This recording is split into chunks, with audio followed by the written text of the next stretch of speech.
So the first word is caress. Verb है, इसका मतलब होता है टू टच समबडी और something in a gentle and loving way, प्यार से स्पर्श करना या फिर आपका दुलारना। ओके, पैट और स्ट्रोक इसकी क्या सिनोनिम्स? एग्जांपल देखिए, gently he caressed her cheek. Okay, तो उसने क्या करा, धीरे से उसके गाल को सहलाया। नेक्स्ट है आपका phrasal verb, that is root out. इसका मतलब होता है to search and find something और someone that is difficult to find, किसी ऐसी चीज या व्यक्ति को खोजना जिसे खोजना मुश्किल हो। एग्जाम्पल देखेंगे, I have rooted out an old pair of shoes that might fit you. तो मैंने जूते की एक पुरानी जोड़ी को खोज दिया भैया, जो आपको फिट हो सकती है। नेक्स्ट जो वर्ड है वह आपका पोल्ट्री एडजेक्टिव। इसका मतलब होता है too small to be considered important और यूजफुल, इतना छोटा होना कि उसका ना तो कोई महत्व है और ना ही वो चीज क्या उपयोगी है। ओके, तुच्छ, नगण्य। ओके, नॉमिनल और स्लाइट इसके सिनोनिम से सिग्निफिकेंट और इंपॉर्टेंट इसका अपोजिट होगी। एग्जांपल देखिए, the company offered Fraser a paltry sum which he refused. Okay, तो कंपनी ने फ्रेजर को क्या करें, मामूली राशि की पेशकश करी। जॉब वर्क के लिए गया हुआ, कहा बोलो 10,000 रुपये। फ्रेजर भैया ने कहा नहीं भाई, हमें कोई मतलब नहीं, इससे हमें तो ज्यादा चाहिए। तो उसने क्या कर दिया, अस्वीकार कर दिया। नेक्स्ट फ्रेजल वर्ब आपका रब आउट। इसका मतलब होता है टू रिमूव राइटिंग और a mark from something by rubbing it with a piece of rubber और अ क्लॉथ। ओके, तो किसी वस्तु पर लगी किसी निशान को रबड़ की मदद से या फिर कपड़े की मदद से रगड़ कर हटाना। एग्जाम्पल देखिए, it is in pencil so you can rub it out if you need to. Okay, तो यह जो चीज है पेंसिल में ही, जैसे रबड़ होता है पेंसिल में ही है। ओके, तो जब जरूरत होगी तो भाई इसको रगड़ कर मिटा लेना। नेक्स्ट आगे बढ़ते हैं, बल्ज वर्ब का मतलब होता है to stick out in a lump from something that is usually flat.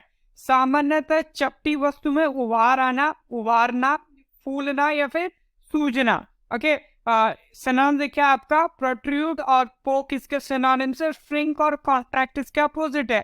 Example देखिए, my stomach is starting to bulge, I must get more exercise. तो मेरा जो पेटू है ना वो फूलने लगा भैया, मुझे और व्यायाम करना चाहिए स्लिम और फिट बनने के लिए। नेक्स्ट है आपका रब आउट, सेम है आपका फ्रेजल वर्ब, मीनिंग आपका डिफरेंट है। इसका मतलब है टू मर्डर समवन, किसी की हत्या कर देना भैया। एग्जाम्पल देखिए, he was rubbed out by the mafia, तो माफियाओं ने क्या कर दिया, उसे खदेड़ दिया, मतलब मार दिया।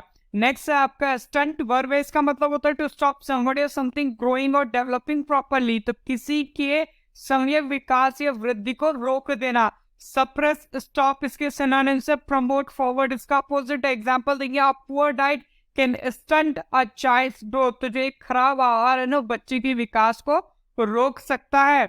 नेक्स्ट आगे बढ़ते हैं, ईनियम है बंडल ऑफ नर्व्स, ये आपका फ्रेज है। नर्व का इसका मतलब होता है someone who is extremely anxious और टेंस, कोई जो बेहद चिंतित हो या फिर आपका तनावग्रस्त हो।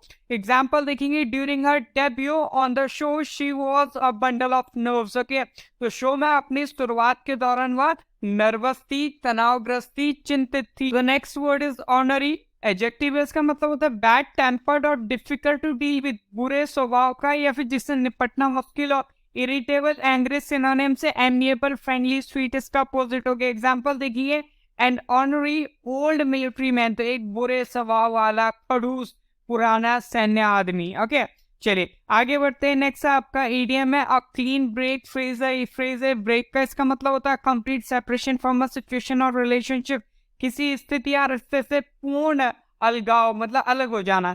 एग्जाम्पल देखिए, Dan decided it was best to make a clean break with the past, तो डैन ने डिसाइड करा, फैसला लिया कि जो पास्ट यानी बीता हुआ कल है भाई, उससे अलगाव कर लेना चाहिए, मतलब दूरी बनाए लेनी चाहिए भैया उससे।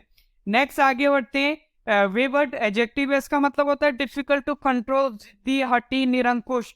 स्टबर्न, विलफुल सिनोनिम से ओबीडिएंट, ट्रैक्टेबल इसका अपोजिट हो गया। एग्जांपल देखेंगे आपका, he was a wayward kid, तो वह क्या था, एक जिद्दी बच्चा था, हठी था, निरंकुश बच्चा था भाई, बात नहीं मानता था। आगे बढ़ते हैं, नेक्स्ट आपका नाउन है, फ्रेज है ये, बेसिकली नाउन की तरह में से यूज करते हैं, दैट इज क्लीन स्लेट। इसका मतलब होता है एन एब्सेंस ऑफ एग्जिस्टिंग रेस्ट्रेंट्स और कमिटमेंट, तो मौजूदा प्रतिबंधों या प्रतिबद्धताओं का अभाव, मतलब उसमें ना ही जो आपके रेस्ट्रेंट्स होंगे, कमिटमेंट्स होंगे, नहीं होंगे, उनकी कमी, that is clean slate. Example देखिए, I felt like I would start again with a clean slate, तो मुझे लगता है जैसे कि मैं क्या एक साफ स्लेट के साथ फिर से शुरुआत कर सकता हूँ, मतलब बिना कमिटमेंट्स के साथ। ओके, कि तुम्हारे साथ ही जिंदगी में निभाना है, फलाना टिकाना। ओके, तो इनको छोड़ के भी मैं एक नई शुरुआत कर सकता हूँ। नेक्स्ट है आपका मगी एडजेक्टिव, इसका मतलब होता है it is basically used about the weather that is warm, slightly wet in an unpleasant way, और इसको ह्यूमिड कहेंगे। मौसम जो क्या हो, उमस भरा हो। ह्यूमिड डैम्प सिनोनिम से ड्राई कोल्ड इसका अपोजिट एग्जांपल देंगे। It had been raining for 3 weeks and it was hot in muggy, तो 3 सप्ताह से बारिश हो ही रही थी और अब क्या है, गर्म और उमस भरा मौसम है। नेक्स्ट आपका वन वर्ड है statement of bad tempered unpleasant women. Okay, तो बदमिजाज औरत हम जिसे कहेंगे दैट इज ट्रू। नाउ ने एग्जांपल देखिए, when mingle went off into the mountains to escape his wife shrew who made his life miserable, तो व्हेन जो व्हीकल था ना वो भाई अपना क्या पहाड़ों पे चले गया। ओके, अपनी वाइफ से बच गई क्योंकि उसकी वाइफ क्या थी, आपकी बदमिजाज थी, हम ये कहेंगे। नेक्स्ट है आपका डस्टर्डली एडजेक्टिव, इसका मतलब होता है हैविंग और showing a shameful lack of courage, साहस की शर्मनाक कमी होना या दिखाना। क्रेवन गटलेस सिनोनिम से ब्रेव और डेयरिंग, इसका अपोजिट है। एग्जांपल देखिए, Rahul was dastardly so Simran broke up with him, तो राहुल क्या था, कायर था, इसलिए सिमरन ने क्या कहा, भाई तू जा यहाँ से। ओके, तो उसने नाते ही तोड़ दिया। Next word is next statement है डन सीक्रेटली, यानी गुप्त रीति से किया गया, दैट इज सरप्टिशियस। ओके, एडजेक्टिव है। एग्जांपल देखिए, I had a सरप्टिशियस look at what she was writing, तो वह जो भी लिख रही थी ना चुपके से गुप्त रूप से, उस पर मेरी भी नजर थी। नेक्स्ट आपका वर्ड है आपका पोवेयर, नाउन है, इसका मतलब होता है पर्सन हु सेल्स और deals in a particular goods. Okay, तो एक व्यक्ति जो किसी विशेष सामान को बेचता है या उसमें डील करता है। प्रोवाइडर ट्रेडर सिनोनिम से एग्जांपल देखिए, अपोवेयर ऑफ फाइन वाइन, तो बढ़िया शराब का एक विक्रेता। नेक्स्ट आपका वन वर्ड है to cut something into 2 pieces, to cut something off, किसी वस्तु को 2 टुकड़े करना, किसी वस्तु या किसी वस्तु को काट देना, दैट इज सेवर, वर्ब है। एग्जांपल देखिए, the builders accidentally savoured a water pipe, तो बिल्डर ने क्या करा, गलती से पानी के पाइप को ही काट दिया। ओके, 2 टुकड़ों में काट दिया या फिर उसको काट ही दिया। ओके, नेक्स्ट है आपका इम्प्लीकेशन, नाउन है, इसका मतलब होता है समथिंग दैट इज सजेस्टेड और सेड इनडायरेक्टली, तो व्यंजना या फिर आपका आशय। इंसिनुएशन, इन्फ्रेंस इसके सिनोनिम से कंसिडरेशन, डिटर्मिनेंट इसका अपोजिट है। एग्जांपल देखेंगे आपका, the implication of what she said was that we had made a bad mistake, तो उसने जो कहा उसका यह आशय था कि हमने एक बहुत बड़ी गलती कर दी है। तो ये तो था आज का वोकैबुलरी सेशन। आई होप आप सभी ने एंजॉय करा होगा। सेशन को लाइक करे, शेयर करे, चैनल को सब्सक्राइब कर दे। मिलते हैं in the next section. Till then, जय हिंद, जय भारत।